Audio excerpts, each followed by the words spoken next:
मेरे YouTube परिवार के सदस्यों, आपका हार्दिक स्वागत है। आप ज़रूर सोच रहे होंगे कि मैं इतने दिन बाद क्यों आया, लेकिन इसका भी एक कारण था कि थोड़ा-सा कुछ इतना ज़िंदगी का स्ट्रेस है कि थोड़ा-सा टाइम नहीं दे पाया, उसके लिए मैं आपसे माफ़ी चाहूँगा। तो सबसे पहले आप सबको आने वाले नए साल की बहुत-बहुत शुभकामनाएँ और उम्मीद करता हूँ आने वाला साल आपके लिए खुशियाँ ही खुशियाँ लेके आए और इतनी खुशियाँ लाए कि आप याद रखें कि 21 को भूल जाएं, 20 को भूल जाएं और 22 को याद रखें। तो आइए दोस्तों, सबसे पहले मैं आप लोगों का थैंक्स करना चाहूँगा जिन्होंने मुझे इतना प्यार दिया, मेरे YouTube चैनल को बहुत लाइक किया और मेरी भी कोशिश रही कि हर समय आपके चेहरे पे मुस्कुराहट रहे। और ये मेरी कोशिश रहेगी क्योंकि मेरी ज़िंदगी का मोटो है कि हंसते रहिए, मुस्कुराते रहिए और मैं इसी तरह आपसे हर साल रूबरू होता रहूँगा और हर बार आपके चेहरे पे हल्की सी स्माइल देखता रहूँगा। दोस्तों, एक बात मैं आपको बताता हूँ कि आप कभी टेंशन मत लीजिए। कई बार टेंशन लेने से क्या होता है कि टेंशन बढ़ जाती है। मतलब आपके पास टेंशन, अगर कोई छोटी सी टेंशन को टेंशन समझ लोगे तो टेंशन बढ़ती चली जाएगी। मैं आपको एक बहुत बढ़िया किस्सा सुनाता हूँ।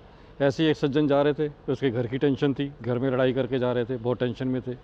जैसे ही थोड़ा आगे जाए तो आगे एक गाड़ी में एक महिला थी, शी वॉज़ प्रेग्नेंट। तो वो बड़ी परेशान थी। उसने एकदम उनसे रिक्वेस्ट करी कि मेरी तबीयत बड़ी ख़राब है, मुझे आप हॉस्पिटल तक छोड़ दें। तो सज्जन ने बोला कि हाँ, क्यों नहीं। उन्होंने अपनी गाड़ी में उनको बिठाया, हॉस्पिटल लेके गए। जैसे ही हॉस्पिटल में एडमिट हुए तो डॉक्टर ने बोला कि फॉर्म भर दीजिए। उन बेचारे ने क्या करना था, फॉर्म भर दिया। 15 से आधा घंटा लगा होगा, 15 मिनट से आधा घंटा, तो उसकी बेबी हो गया। इतने में उन्होंने बाहर आकर नर्स ने बोला, सर मुबारक हो, आपके यहाँ बेबी हुआ है। तो बोला, मेरा नहीं है, मेरा इनसे कोई कंसर्न नहीं है, मैं तो खाली उनको छोड़ने आया था। उस लेडी से पूछा तो लेडी कहने लगी, यही है इनके पति। इनकी टेंशन और बढ़ गई, काफ़ी गर्मा गर्मी हुई, पुलिस को बुलाया गया। काफ़ी देर के बाद ये डिसीजन हुआ कि इनका DNA टेस्ट कर लेते हैं, उससे पता लग जाएगा। अब वो सज्जन बोले, हाँ कर लो DNA टेस्ट, पता लग जाएगा। DNA टेस्ट हुआ। DNA टेस्ट के बाद रिपोर्ट आई। रिपोर्ट के अंदर यह आया कि ये तो कभी बाप बन ही नहीं सकते। तो सज्जन ने बड़ी ठंडी सांस ली कि शुक्र है बच गए। अब टेंशन वहाँ आई, जब घर पहुँचे तो उनको एकदम ध्यान आया कि मेरे भी तो 2 बेटे हैं। दोस्तों, जैसा कि मैंने कहा कि टेंशन आदमी खुद ही लेता है। एक चीफ मिनिस्टर थे, उनकी बीवी बहुत हॉट थी। उनको यही टेंशन रहती थी कि मेरी बीवी को कोई सेट ना कर ले। एक दिन बैठे थे, बैठे बिठाए उन्होंने अपनी बीवी से पूछ लिया, तो आज मुझे सच सच बता, तूने कितने लोगों से बेवफाई करी है। तो बोली, छोड़ो ना, रहने दो, क्या इन बातों में रखा है। कह रहा, नहीं नहीं, हम इस तो बीवी है, हस्बैंड वाइफ हैं, दोस्त है तो मेरी, मुझे बता दे। कह रही, एक बार तो मैंने सिर्फ 3 बार बेवफाई करी है आपके साथ। एक बार तो मैंने तब करी है जब आपकी तबीयत बहुत ख़राब हो गई थी और हमारे पास डॉक्टर को देने के पैसे नहीं थे, तो उस डॉक्टर के साथ करी थी। तो चीफ मिनिस्टर साहब थोड़े से खुश हो गए कि मेरी बीवी ने मेरे लिए करी है, जो भी करा मेरे लिए करा है। कहते दूसरी बार, कहते दूसरी बार तब करा जब आपके ऊपर केस हो गया था और आपको बली कराने के लिए मुझे जज साहब के पास जाना पड़ा। तो चीफ मिनिस्टर साहब फिर खुश हो गए, कह रहे चलो ठीक है। कह रहे तीसरी बार, तो बोली रहने दो, तीसरी बार छोड़ो।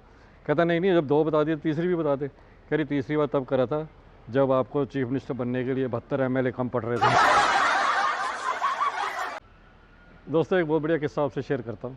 हमारा एक दोस्त था, बहुत दारू पीता था, इतनी दारू, बेहद दारू पीता था। उसकी बीवी रोज़ परेशान रहती थी, वो रोज़ मुझे कहती थी, भैया आप इनको समझाओ, दारू छोड़ें, दारू छोड़ें। एक दिन कहीं उन्होंने पेपर में एडवर्टाइजमेंट देख ली, जो दारू पीते हैं वो संपर्क करें। उन्होंने अपने हस्बैंड को बोला कि आप जाओ यहाँ पे, तो बोले मैं नहीं जा रहा। मेरे को बुलाया, मेरे से रिक्वेस्ट करी, भैया किस तरह इनको आप लेके जाओ। मैंने बहुत कोशिश करके उनको मनाया, उनको साथ लेके गया। दोस्तों, यकीन मानिए, वहाँ जाकर आंखों में आंसू आ गए, क्योंकि वहाँ पर स्कीम चल रही थी, 1 बोतल के साथ 1 बोतल फ्री। आइए दोस्तों, एक बहुत बढ़िया किस्सा आपसे शेयर करता हूँ। एक बार क्या हुआ कि एक बार के अंदर एक सज्जन रोज़ आते थे, दारू पीते थे, 1 पैक पीते थे, पर्स निकालते थे, उसमें से अपनी बीवी का फ़ोटो देखते थे, वापस रख लेते थे। दूसरा पैक पिया, फिर निकालते थे, फिर अंदर। तीसरा पैक पिया, फिर अंदर।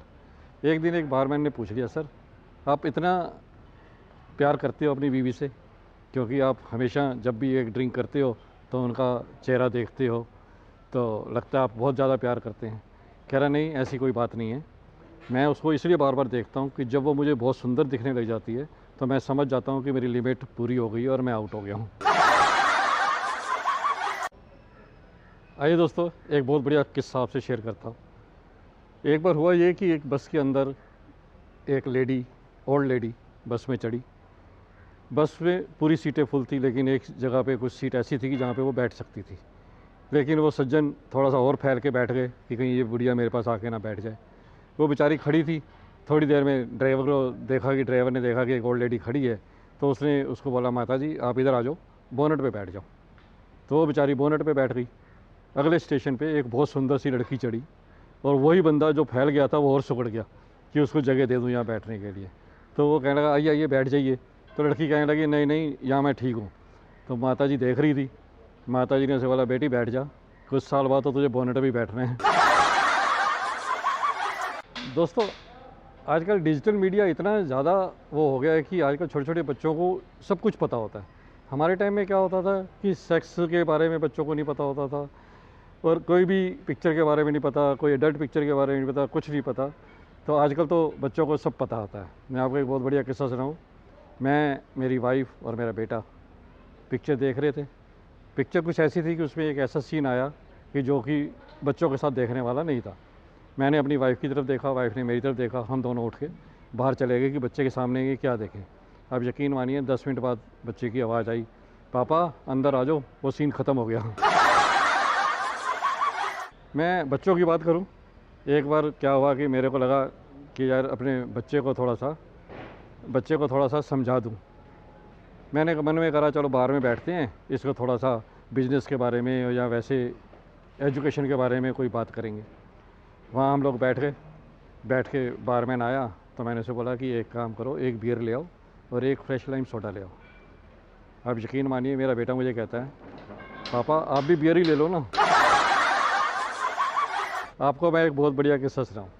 जैसे मैं बच्चों की बात कर रहा हूँ कि बच्चों को सब कुछ पता होता है, बच्चों को हमसे ज़्यादा पता होता है। एक दिन एक लड़का, बच्चा था छोटा, वो कहीं से गोली ले आया। कहीं से सुना होगा उसने कि वियाग्रा की गोली होती है या क्या होता है। वो गोली ले आया और अपने दादाजी को बोलता है, दादाजी मैं आज एक टॉफ़ी लाया हूँ, वो आप खा लेना, आपके तकिए के नीचे पड़ी है, और अब वो रात को खा लेना, और अगर आपको अच्छी लगे तो आप 500 रुपये तकिए के नीचे रख देना। अब दादाजी बड़े कन्फ्यूज़, उनको कुछ समझ नहीं आया। लड़का एक्साइटमेंट, सुबह मुझे 500 मिलेंगे। वो सुबह उठा, जैसे ही दादा के कमरे में गया, तकिया हटाया तो वहाँ 1500 रुपये पड़े थे।